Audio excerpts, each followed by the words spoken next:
Coach Black. What's Thank up? you. Thank you. I know you're a busy man. You've got a lot of things going on. We got Andrew Gantz here. I am, and we haven't had a chance to talk because you're busy.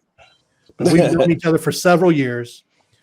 And if you want to talk about a guy who has paid his dues, this man right here has paid his dues to become a head coach. And I want to give people a little bit of background who may not know you. We're talking to Dion Black, head coach of the West Carrollton Pirates, who is a Dayton native, Patterson Co-op, played at Urbana University, and you've had a couple coaching stops along the way in the local high schools, but you left the Trotwood Madison Rams after winning a state title as their defensive coordinator and took over a program. Boy, was in very much disarray. And now there is some excitement when we're talking about the West Carrollton Pirates because you have some young talent, my man. Yes, thank you very much, Dave.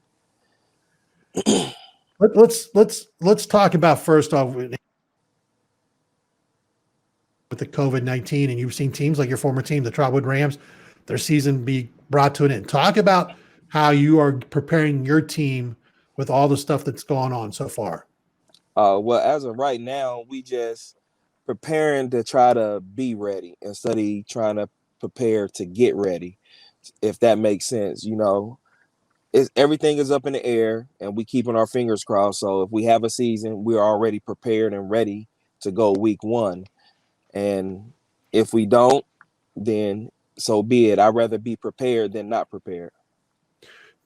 And one of the questions I had was basically, and I'm not sure because I've not checked in with Coach Graham at Trotwood and so forth, and some of the other schools in Dayton Public. I saw quotes from Coach Mobley down at Hughes in Cincinnati, or Cincinnati Public Schools. They're trying to stay prepared. I don't know if DPS is doing that or if Trotwood is trying to do that as well. Well, that I don't know. I haven't talked to Coach Graham lately, but I've talked to Coach White, and he's a little heartbroken. So as of right now, I know with DPS they're not having it, and they're trying to wait it out to see what's going to happen. So kudos to everybody that's in conference, that got conferences, that's trying to stay prepared in case we have it. So that's tough on them kids when that's all they have, and some of them trying to get scholarships and stuff like that. So I feel for some of them seniors.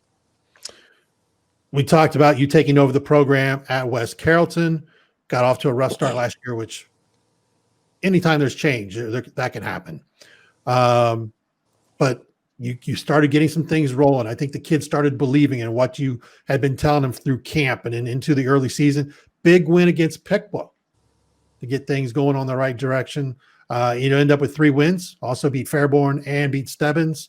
Talk about last season. What did you learn about these young men that you now have, that you're coaching for your second year?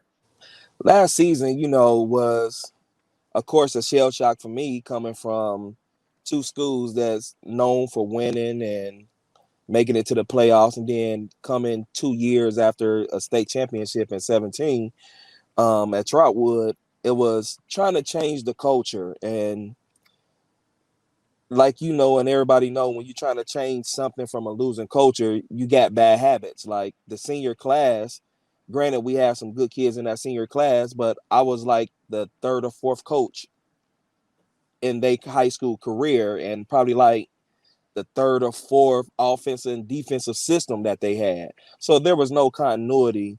So the first 5 games was rough, and after the 5th game against Tip, I just told everybody, coaches and all, like, we need to step back and reevaluate ourselves. So coming back that Pickwa week, it was a homecoming week, and I told the kids, I said, what I need y'all to do is completely buy in now. And along the way through the first 5 weeks, I had to sit some kids, and and I just had to change the culture. Like kids that been starting for 4 years, I had to bench them to give the message to everybody else that y'all don't run the prison. You can't let the prisoners run the prison. So I'm like, we won games late with you, and we done lost without you. So what's the purpose of sacrificing? a senior, and if I got these young kids that's gonna give it they all, I'm gonna play them young kids. And they bought in after the Pickwick game, and it just rolled from there. You talked about those young kids, and two I want to talk about, and I know you've got more. Kamari Cleveland, who's your quarterback, and Tyron Darby, running back. Talk about those guys, and then also talk about maybe some other young men that people should be looking for. Yeah, that's them two are the ones that get the most notoriety because they have the D1 offers. Kamari going over, it's crazy going over to West Carrollton.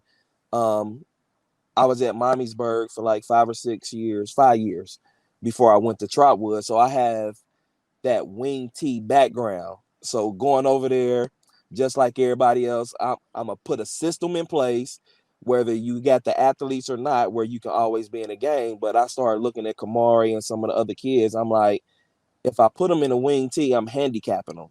So I kind of built the offense around Kamari. Tyron played basketball the year before and didn't play football. So after our jamboree scrimmage, Tyron reached out to me and was like, I think I want to play football, but you have to convince my mom. So I was like, okay, just come and hang out with the team. If it's something that you want to do, then come on out. So eventually I reached out to mom, and it was going into week 4 of the Butler game, and he just practiced like he really didn't know the offense. Once he got on the field and knew the offense, the sky was the limit for the kid, because I would just sit and practice and watch him like, oh my gosh, this kid is jump cutting and taking off and got speed. And I'm looking like, we have something here. And then you have kids like that really don't get the notoriety. We have a kid named Anthony Baltimore. He had to sit out the whole season last year, going through a custody battle and transferring from Centerville and stuff like that. And Anthony's about 6'2", 225, play DN, high motor. He remind me, now don't quote me on this, Dave. He remind me of a motor of Robert Landers. Like, says a lot. Yeah, so Robert Landers, since he'd been home, came over and been doing drills with me, and he was like, oh my gosh, you got a grown man over there. Like, if he keep doing what I'm showing him, he will have a good 20 sacks by the end of the season. So, I have kids like him. I got my all-state receiver that graduated, but it's 2 other kids that was up under him, Cedric Anthony and Jordan Berry. And they're juniors, and they don't get the notoriety that they should because they're not the prototypical tall receivers and the height. But, oh, my God, them kids are explosive. With everything's going on, and as you already said, we're doing everything. We're trying to do everything right. I think it was today, came out from the West Carrollton High School. You plan on having some fans in the stands, limited. All the social distancing and all that stuff's going to be into play. And then having games either televised or internet streamed or whatever they choose to do. But how different is it going to be? Because we've all been involved in these events where you get into the crowd plays a role in big games. Yes, it's going to be very different. And, I try to coach the kids up on it. Being up under Steve Chanel at Miamisburg taught me a lot on getting kids prepared. So while we're practicing, I tell them to get used to this. This is the norm right now. So there's no fans in the stands, and I know we feed off the fans, but we have to get our own self hype, and we have to play for each other. So it's been a rough thing. So, I have a speaker at practice, and every now and then I put some fan music on my phone and have fans screaming and, trying to find ways to motivate the kids. But yes, it's going to be very different.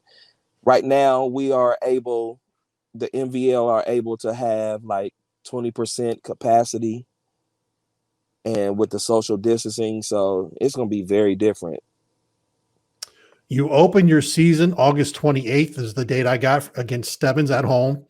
One of the teams that you beat, Miami Valley League, has decided to play just within the conference itself. Talk about that aspect, because you're going to go right into conference play, where usually you have a few weeks to get the kinks of anything, offense, defense, worked out. How much pressure does that put on you and your staff to have these guys ready week one? It puts a lot of pressure because we were so getting prepared for week one against Miamisburg. So, we was breaking down film that we had on them to try to get them prepared. And then when they said week one is canceled, we're not playing out of conference, we playing in conference. So we figure that week two would just get bumped up to week one, which is Piqua. Okay, now we beat Piqua last year. They ain't going to want to lose. And that's going to be a big thing. And then when the schedule came out, it's like, hey, you got Stebbins. Now we like, okay, well, Stebbins going to be high off the last year's loss and, trying to keep the kids motivated. Like, they know who you are now. So they're going to come extra hard because we beat them there. So now it's the opening game. They want to send us home with a loss. So it's been rough. It's been rough trying to get prepared for a team, and who knows if everything goes the way it goes. And from what we have been told, that you never know what's going to happen week to week. So if somebody is sick from one school, you may have to jump and play another school. So it's going to be very interesting. Wow. Because you're not going to get that. If we can't play against Stebbins, hey, we might get Xenia. And, my defensive coordinator was talking about that the other day. Like, just imagine have to prepare for Xenia, the triple offense, and then they have to jump and prepare for us. And I'm like, yeah, that's crazy. So COVID is really doing a big number on us football coaches and players. What would be the biggest change from a year ago to this year's team that you've seen? Because you like we said, you've got some young players. They're now a year older.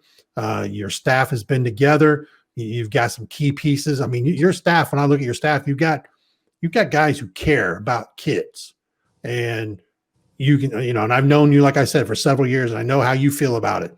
But you get into the change from a year ago. Talk maybe a little bit about what changes you've seen. Confidence.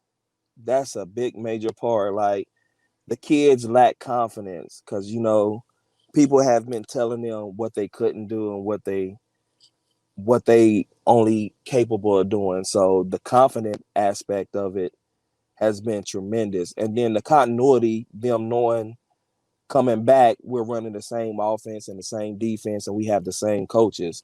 And they just completely done bought in into what we telling them. And, with a couple kids that done came in and that's had winning success, and my junior class has had winning success, so they know what it takes. So that's what I say, the continuity and the confidence.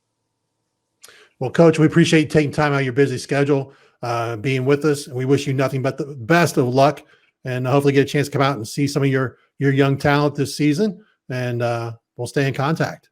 I appreciate it, Dave. Coach Dion Black, head coach at the West Carrollton Pirates, the Miami Valley League. We thank him for taking the time and being with us.